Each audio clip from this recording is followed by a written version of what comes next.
Halo semuanya. Oke, hari ini kita bakal memulai sebuah perjalanan. Anggap saja ini sebuah eksplorasi ke dalam peta kenikmatan wanita. Tujuannya ya, untuk pemahaman yang lebih dalam dan keintiman. Yuk, kita mulai. Nah, sumber kita ini memulainya dengan metafora yang keren banget loh. Kalau dipikir-pikir, keintiman itu bukan cuma soal tindakan fisik, tapi lebih kayak seni. Semacam tarian yang butuh kerjasama, di mana setiap gerakan dan sentuhan itu punya arti. Ini dia pertanyaan utamanya kan, kalau ini memang sebuah tarian, kita tentu perlu tahu di mana letak langkah-langkah kuncinya. Di mana sih titik-titik yang bisa mengubah pengalaman dari yang biasa-biasa aja jadi sesuatu yang istimewa. Oke, sebelum kita lanjut memetakan, kita samain persepsi dulu ya. Zona erotis atau zona erogen itu intinya adalah area tubuh manapun yang punya banyak banget kumpulan ujung saraf yang bikin area itu jadi super responsif kalau disentuh. Sip, kita masuk ke bagian pertama perjalanan kita nih, yaitu memetakan landscape-nya. Kita akan mulai dari area-area yang seringkali jadi kunci penting untuk pemanasan atau foreplay. Nah, yang menarik dari sini, meskipun area-area ini udah umum banget dikenal, sumber kita bilang kalau ternyata banyak wanita lebih suka stimulasi oral di area-area ini ketimbang pakai tangan. Detail kecil, tapi wah, bisa besar banget loh bedanya. Nah, disinilah penjelajahan kita jadi makin seru. Karena peta ini tuh nggak cuma berhenti di 3 titik tadi. Percaya deh, ada benua lain yang tersembunyi dan siap buat dieksplorasi. Yuk, kita intip beberapa permata tersembunyi ini.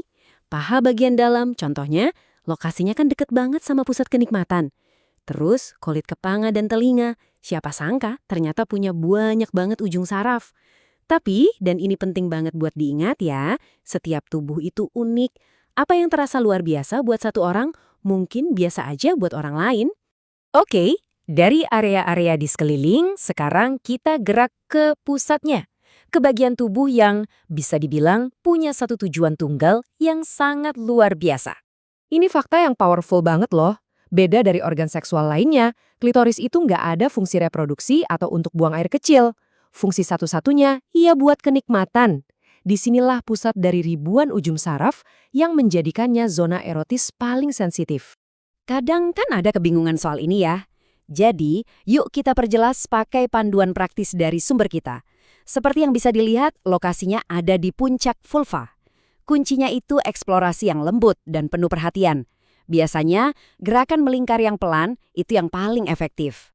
Oke, siap-siap ya, karena sekarang kita masuk ke wilayah yang paling banyak diperdebatkan dalam seksualitas wanita. Topik yang udah bikin bingung banyak orang, bahkan para ilmuwan sekalipun selama bertahun-tahun.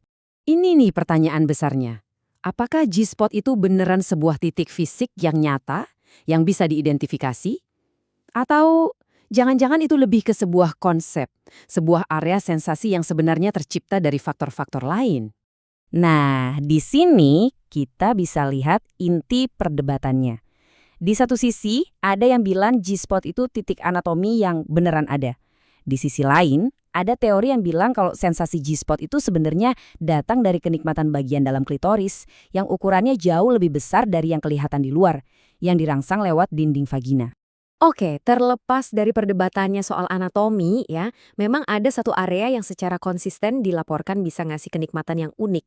Buat menjelajahinya, sumber kita menyarankan untuk mencari di dinding depan vagina. Gerakan yang sering dideskripsikan itu kayak gerakan come here atau panggil ke sini gitu, untuk merasakan sensasi yang beda di area itu. Oh ya, dan sebagai catatan tambahan yang menarik nih, rangsangan di area G-spot inilah yang sering dikaitkan dengan fenomena ejakulasi pada wanita. Ini lapisan lain lagi dari kompleksitas dan keajaiban tubuh wanita. Oke, kita udah memetakan banyak titik, udah ngobrolin anatomi. Tapi sekarang, kita sampai di bagian yang paling penting dari semua ini. Sesuatu yang bahkan lebih penting dari peta manapun. Kalau cuma ada satu hal yang perlu kamu ingat dari obrolan kita hari ini, ya ini dia. Nggak ada yang namanya panduan satu untuk semua. Peta ini cuma titik awal, bukan tujuan akhir. Setiap orang punya kepekaan dan kesukaan yang unik. Dan ini ngebawa kita ke kesimpulan yang paling memberdayakan deh.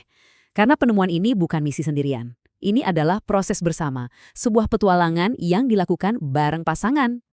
Jadi intinya begini, semua pengetahuan anatomi di dunia ini gak akan ada gunanya tanpa komunikasi. Ngobrol, dengerin, dan coba-coba bareng, itulah kompas terbaik yang kalian punya. Tadi kita mulai dengan tarian, dan kita akhiri juga dengan tarian. Petanya sekarang udah ada di tanganmu. Tapi tarian yang sesungguhnya itu baru dimulai saat musiknya diputar dan kalian mulai bergerak bersama. Terima kasih sudah menyimak.